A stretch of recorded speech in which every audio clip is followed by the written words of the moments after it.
House will come to order. Members, please take your seats. Head page.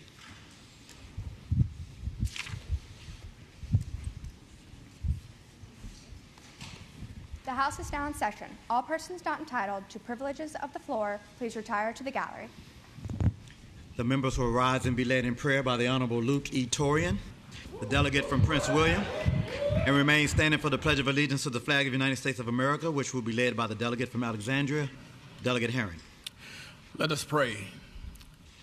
For this day that you've given to us, dear God, we're grateful unto you. For the bounty of your blessings that you share with us, we give you thanks.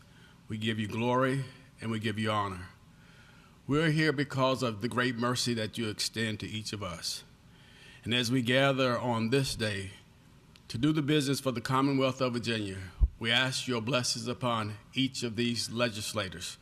We thank you for the sacrifices that their family makes so that they can come here and represent 8.8 million Virginians. And on this very special day when we recognize and celebrate the life of the Reverend Dr. Martin Luther King, Jr., may we all govern ourselves with the convictions that he shared with us, that we care for others before we care for ourselves. We thank you for our leadership, and we ask your blessings upon our time together today. In your holy name I pray. Amen. Amen.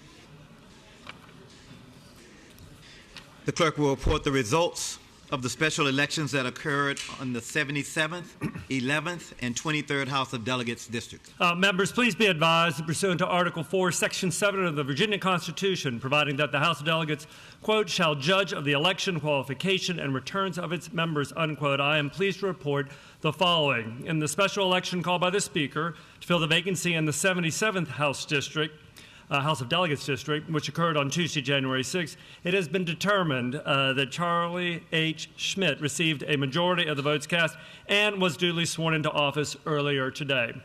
In the special election called by the Speaker to fill the vacancy in the 11th House of Delegates District, which occurred on Tuesday, January 13th, 2026, it has been determined that Gretchen M. Bulova received a majority of the votes cast and also was duly sworn into office earlier today. And finally, in the special election called by the Speaker to fill the vacancy in the 23rd House of Delegates District, which occurred on Tuesday, January 13th, 2026, it has been determined that Margaret Angela Franklin received a majority of the votes cast and was duly sworn into office earlier today. Congratulations.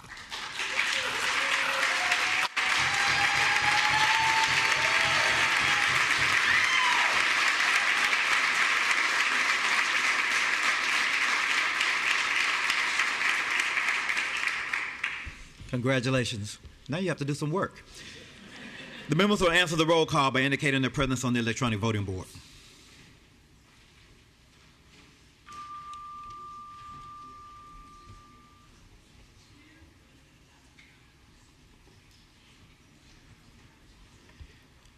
Clerk will close the roll.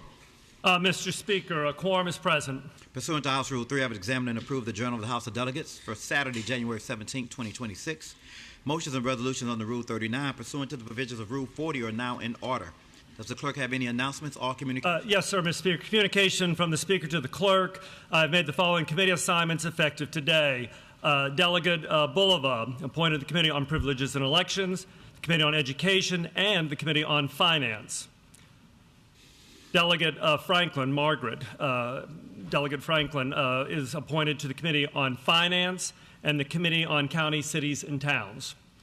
Delegate Schmidt is appointed to the Committee for Courts of Justice and the Committee on Communications Technology and innovation. In addition, the Speaker is making a change, removing Delegate Doherty from the Committee on County, Cities, and Towns, and Delegate Keys-Gamarra is going on to CC&T. Mr. Speaker, that's all the announcements I have. So therefore, in this first portion of the morning hour, Speaker requests you use your Request to Speak button for the agenda items listed for reference up on the voting board. Delegate from Scott County, Delegate Kilgore. Mr. Speaker, I rise for a motion. The delegate has the floor. Mr. Speaker, I move that when the House adjourns today, it adjourns in the honor of former delegate and Circuit Court Judge Ford C. Quillen. I would like to speak to that motion. The delegate has the floor. Mr. Speaker, ladies and gentlemen of the House, deep respect and sadness that I rise today to honor the life and legacy of Ford Quillen, who passed away yesterday. Ford C. Quillen was one of the most consequential public servants in the House, and he was a proud son of Southwest Virginia who devoted his life to the people he represented and to the Commonwealth he loved. For more than 2 decades, he served in this chamber with distinction, representing the very district that I'm honored to serve today. He was a delegate before me, and I'm mindful every day that I stand in the foundation he built for our region and for this institution. He earned a reputation as a thoughtful leader, a skilled legislator, and a tireless advocate for rural Virginia. Among his lasting contributions, he carried legislation that created the Virginia Coalfield Economic Development Authority, Route 58 funding, and he laid the groundwork for economic opportunity and revitalization in Southwest Virginia. He was a strong champion for education, Mr. Speaker, and his leadership and support were instrumental in strengthening Mountain Empire Community College and helping expand access to workforce training in our area. Beyond the Capitol, his leadership continued, and he strengthened higher education with his service at UVA Wise. Mr. Speaker, those of us who serve from Southwest Virginia walk in the path that he helped pave. His wisdom, his steady counsel, and his dedication to public service will long be remembered. Our condolences go out to his daughters, Maudrey, Carter, and Lenore. And Mr. Speaker, on behalf of the members from Southwest Virginia, and to honor this extraordinary service to the Commonwealth, I ask that this House adjourn today in the memory and honor of Ford C. Quillen. Thank you, Mr. Speaker. The delegate from Scott County, Delegate Kilgore, moves that when the House adjourns today, do so in the honor and memory of the Honorable Fred C. Quillen. All those in favor, Ford C. Quillen, all those in favor shall rise.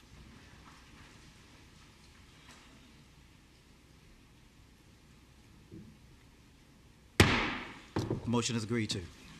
The delegate from Arlington, Delegate Hope. Thank you, Mr. Speaker. I rise for introduction. Delegate has the floor.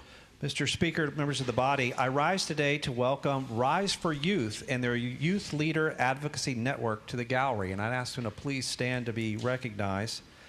RISE is dedicated to replacing punitive models with restorative community-based solutions that empower Virginia's young people. At the heart of their mission is the Youth Leader Advocacy Network, a collective of young leaders who transform their lived experiences into statewide policy change through advocacy and leadership training. The organization has been a vital partner in legislative work of this body. They've been very effective. House Bill 1912, that bill that I was fortunate to sponsor, legislation that ended the collection of child support for families of incarcerated youth. House Bill 266 in 2024 by Delegate Watts. You look for her over here. She's moved on me. Ensuring that youth rights are protected during custodial interrogations. And last year, Delegate Glass, House Bill 2692, introduced prohibiting the use of deception by law enforcement when questioning minors. RISE supports our Commonwealth's future through their Youth Development Academy, setting our youth on a path toward career growth and long-term success. They're building a future where every young Virginian is met with dignity, support, and opportunity. Please join me in the House to give it a warm House welcome to Rise for Youth and their talented young youth leaders.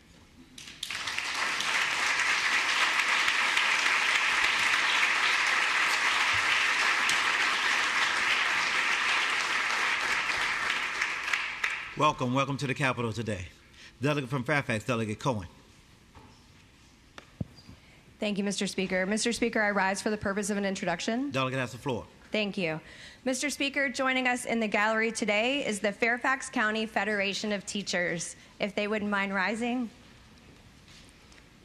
FCFT represents educators and workers who show up every day for our students, families, and staff. FCFT is a strong collaborative voice for public education, workers' rights and dignity, and student success in our schools.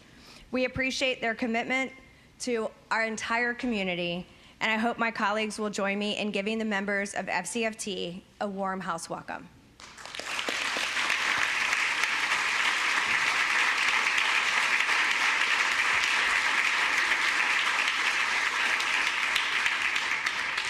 Welcome to the Capitol today.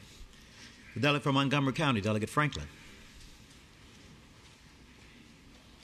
Mr. Speaker, I rise for the purpose of an introduction. Delegate has the floor. Thank you, Mr. Speaker. And today in the gallery, we have medical students from the Edward Via College of Osteopathic Medicine who traveled from Blacksburg to visit the Capitol. I would ask them to rise to be recognized. VCOM's mission is to educate community-focused physicians who are committed to caring for rural and medically underserved communities across the Southeast, including the region surrounding their campus in Southwest Virginia. This year, VCOM will graduate its 20th class of physicians, and its alumni are improving access to care and healthcare outcomes all across the Commonwealth. VCOM is also an active advocate for thoughtful public health policy and the future of medicine in Virginia. These students came to speak with many of us as representatives of the Medical Society of Virginia, advocating for issues related to the practice of medicine, including student loan repayment, medical downcoding, non-compete clauses, and workplace violence. I would like to wish them the best of luck in their course of studies and ask the body give them a warm house welcome.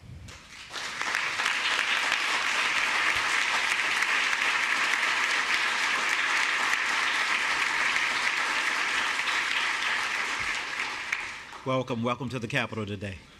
The delegate from Richmond City, Delegate Cousins. Thank you, Mr. Speaker. I rise for an introduction and a motion. The delegate has the floor. Thank you. Mr. Speaker, in the gallery today, we have friends and family of Adam Turk, and I would ask that they please rise. Adam Turk was a beloved actor, personal trainer, and community advocate who lived in the Shockoe Bottom neighborhood of the city of Richmond. Adam loved all things related to comic book heroes, but had a special affinity for Superman, even having the iconic Superman S tattooed on his shoulder. He could always be counted on to help a person in need. Last August, Adam was tragically shot and killed while attempting to help a neighbor in need. His actions saved his neighbor's life, even as he lost his own. Adam's friends and family are gathered here today to advocate for gun violence reform in his memory. I request that the members join me in extending a warm house welcome.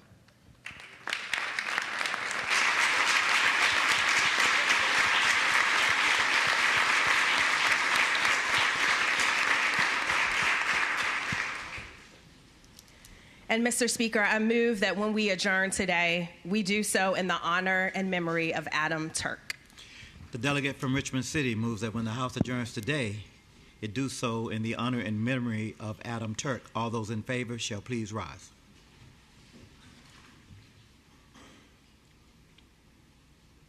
The motion is agreed to. Pursuant to House Rule 30, the journal shall reflect that the following members are away on pressing personal business and are granted leave from today's session. Delegates Knight and Sebo. Clerk will announce the next order. Mr. Speaker, the second portion of the morning hour member request to move legislation is not applicable given today's calendar. Clerk will announce the next order of business. Third portion of the morning hour member requests for legislation to go by for the day, if any, in the subsequent motion by the Majority Leader. I am not aware of any such requests. Clerk will announce the next. And the fourth and final portion of the morning hour is reserved for member requests for points of personal privilege, and the Speaker kindly requests you use your request to speak button. The delegate from Spotsylvania, Delegate Scott. Thank you, Mr. Speaker. I rise for a point of personal privilege. Delegate has the floor. Thank you, Mr. Speaker. Mr. Speaker, today I would like to speak to the Sanctity of Human Life Day, which was observed yesterday. Sanctity of human life is important to all of us. We should hold dear that all life, born and unborn, are valuable.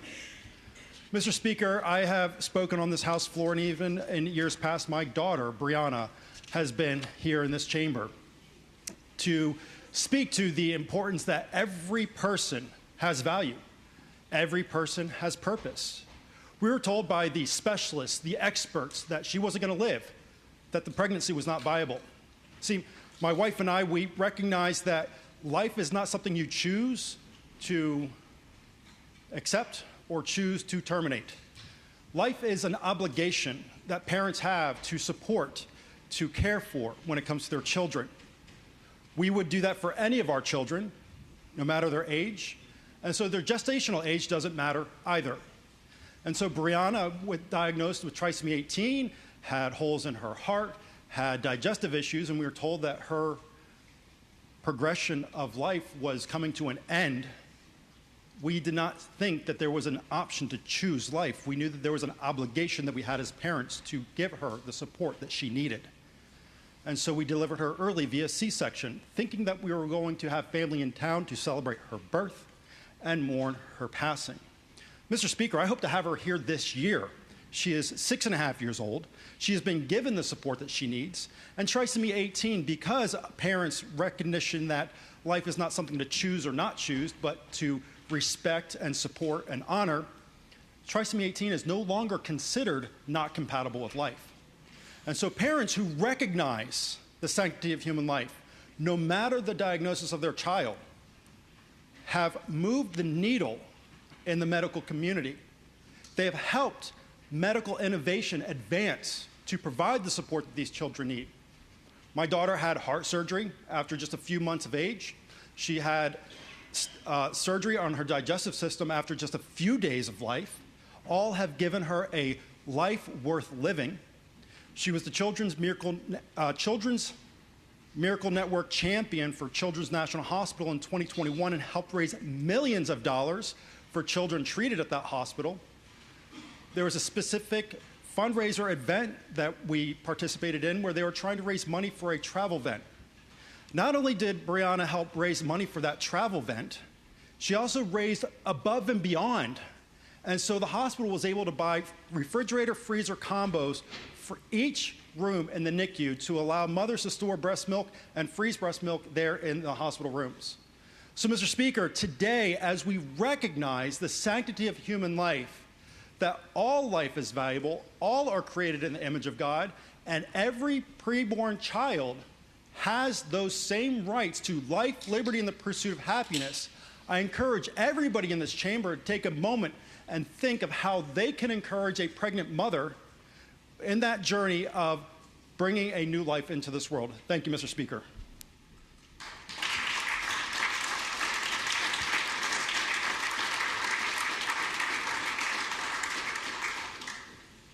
The delegate from Henrico County, Delegate McQuinn.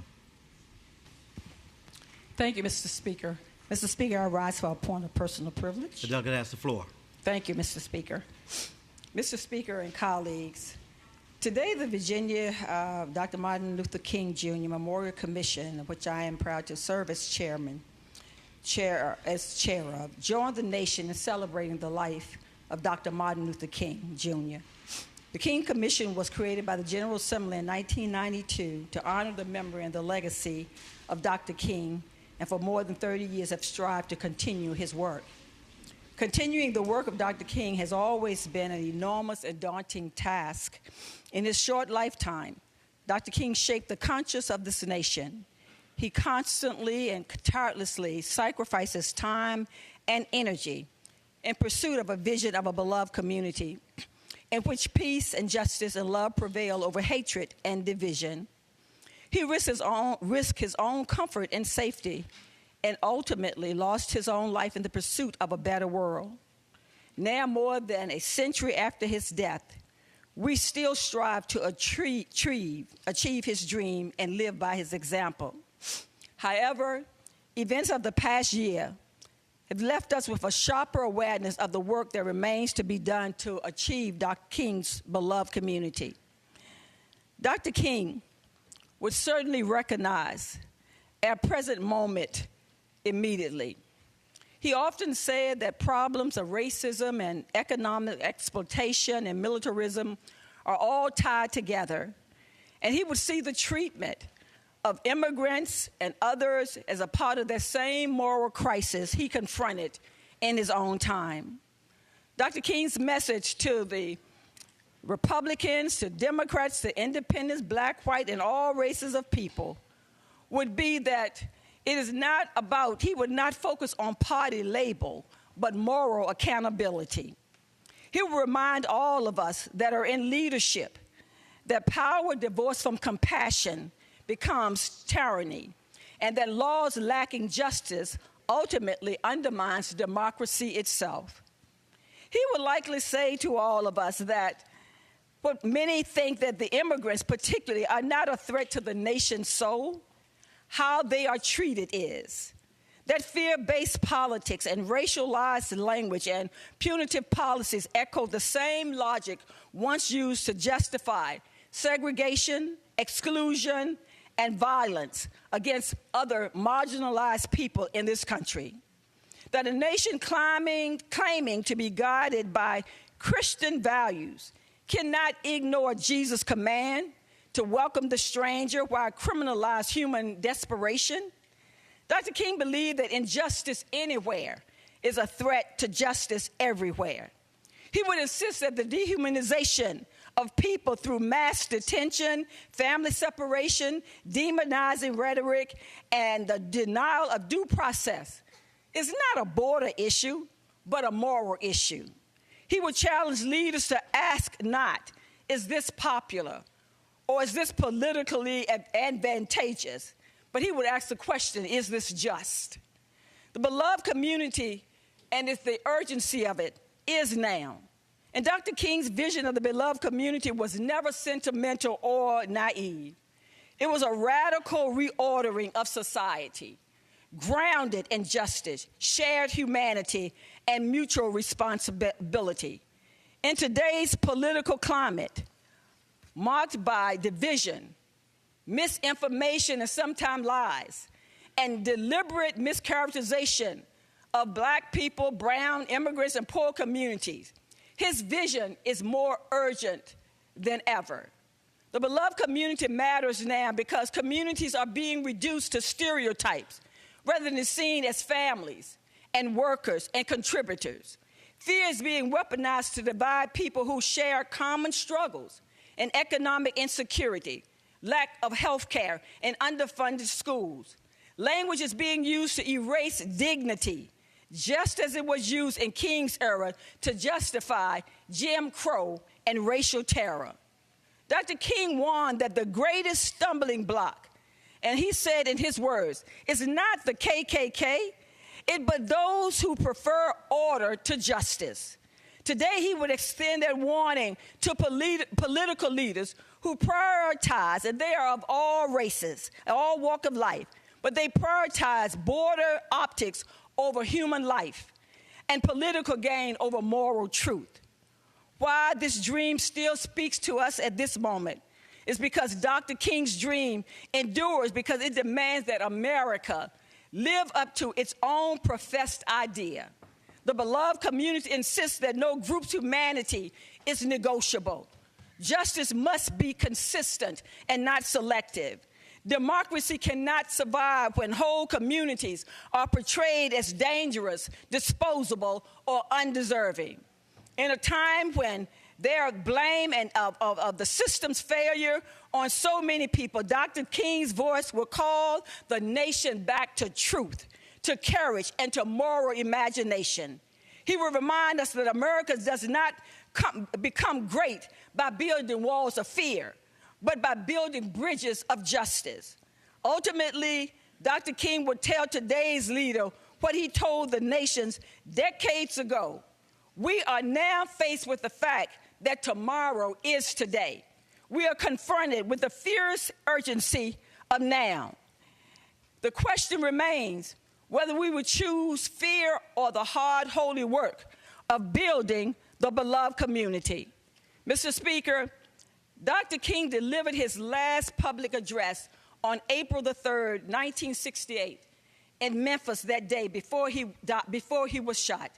His final words to the nation made clear his unshakable faith that whatever challenges we face, we will achieve peace and justice in our future if we continue to strive for it. He said these words, and I want to remind us, I've been to the mountaintop, and I've looked over, and I've seen the promised land. And I may not get there with you, but I want you to know tonight that we as a people will get to the promised land. Dr. King's words, his faith in humanity, and his hope for the future give us the direction today as we try to continue to build the beloved community. Mr. Speaker, I move today that as we adjourn, that we do this in memory and honor of the Reverend Dr. Martin Luther King, Jr. Thank you, Mr. Speaker.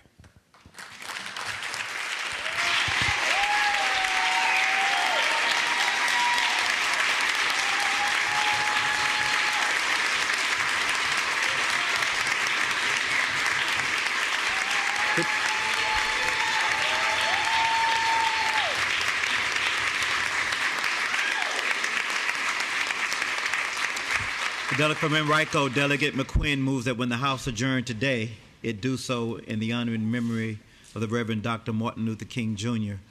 All those in favor shall please rise. The motion is agreed to. The delegate from Fairfax, Delegate Tran.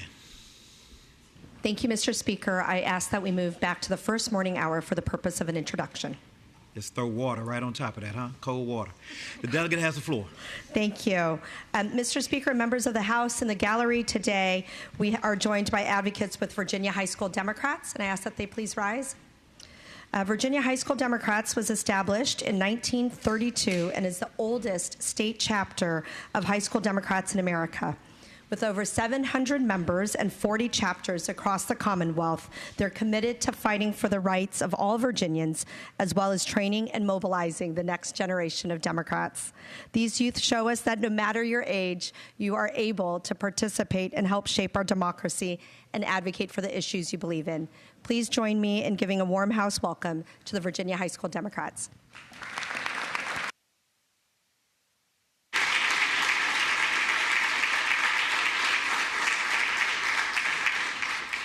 Welcome to the Capitol today. The delegate from Prince William, Delegate Sewell. Mr. Speaker, I rise for an introduction. The delegate has the floor.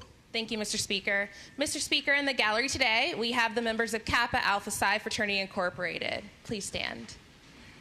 Kappa Alpha Psi is a historically black fraternity founded on January 5th, 1911 on the campus of Indiana University in Bloomington, Indiana. Today, the fraternity boasts membership of over 250,000 and has over 700 collegiate and alumni chapters located in the United States and abroad. Kappa Alpha Psi's motto is achievement in every field of human endeavor, and that is reflected in their programming. Dedicated to community service, social welfare, academic scholarship, civil rights, education, and membership, the members of Kappa Alpha Psi Fraternity Incorporated have active programs running in every corner of the Commonwealth. Today, they have gathered in Richmond for their 17th annual John T. Lanier Sr. Kappa Alpha Psi Virginia Legislative Day and 3rd annual A. Donald McEachin Luncheon. Mr. Speaker, I request that the members join me in extending a warm house welcome.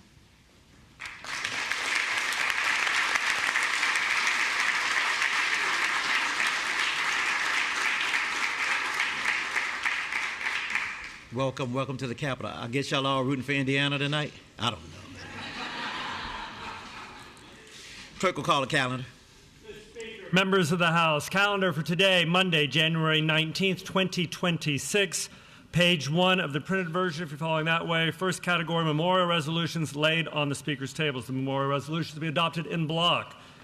In block are listed on pages 1 and 2 of today's calendar. Does any member desire to remove a resolution from the block? Hearing none, all those in favor of adopting in block the memorial resolutions laid on Speaker's table as listed on pages 1 and 2 of the calendar shall rise.